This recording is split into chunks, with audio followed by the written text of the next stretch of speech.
Thank you, Mr. Lewis, for joining us this evening. Jay Lambert, I'm a resident of Tiverton. I'm a member of the town council, and I'm a member of Tiverton Stock.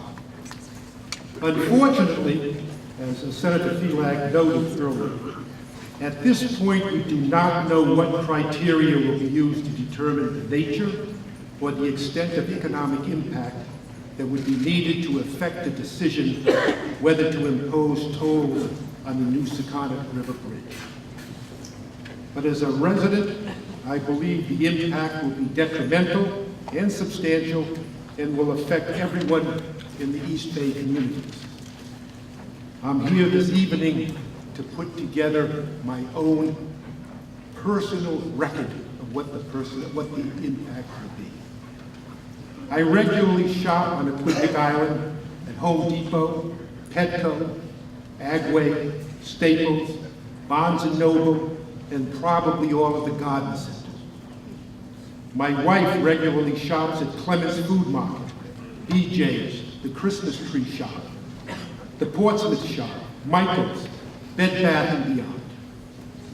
Yet as a practical matter, there is no reason why we ever have to go on the island.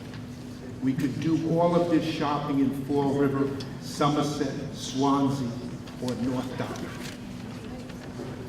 My wife and I go to restaurants on the island at least once a week, and no residents on the island who come to restaurants in Tiverton, such as the Black Goose, the Boathouse, Family Ties, La Moulin Rouge, Stone Bridge, Nani's, Evelyn's, Little Bears.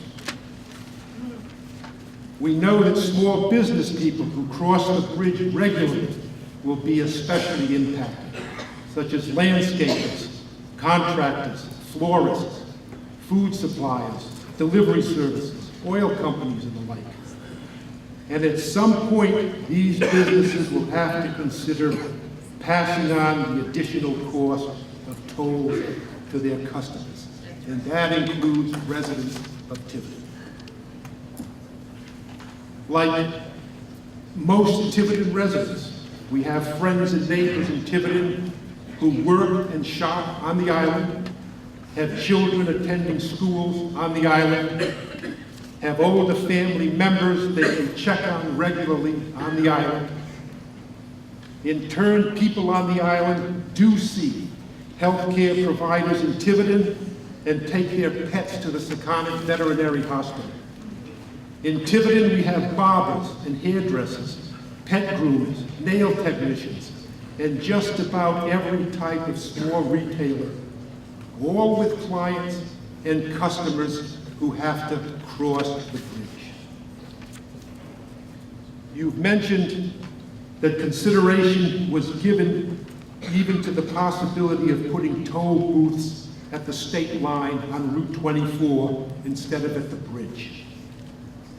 Has RIDOT considered what the economic impact would be to Tiverton if Rhode Island put a toll on the bridge and Massachusetts then put a toll on the state line, which apparently, consistent with your comments, would be perfectly legal?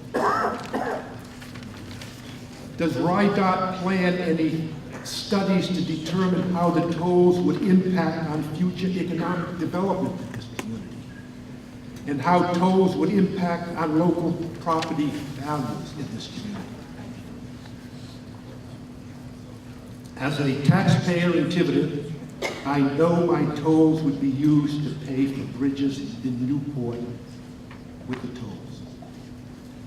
But I will also, as I understand your comments, I will continue to contribute to the revenue buckets for bridges throughout Rhode Island through my gas tax.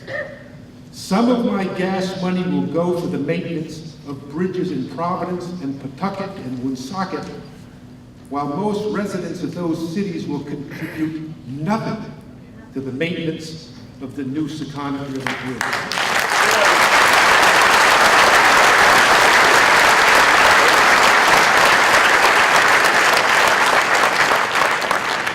Apparently, as I understand it, with tolls, Bridges in Providence and Pawtucket and Woonsocket will remain state obligations, but bridges in Newport County become a local obligation.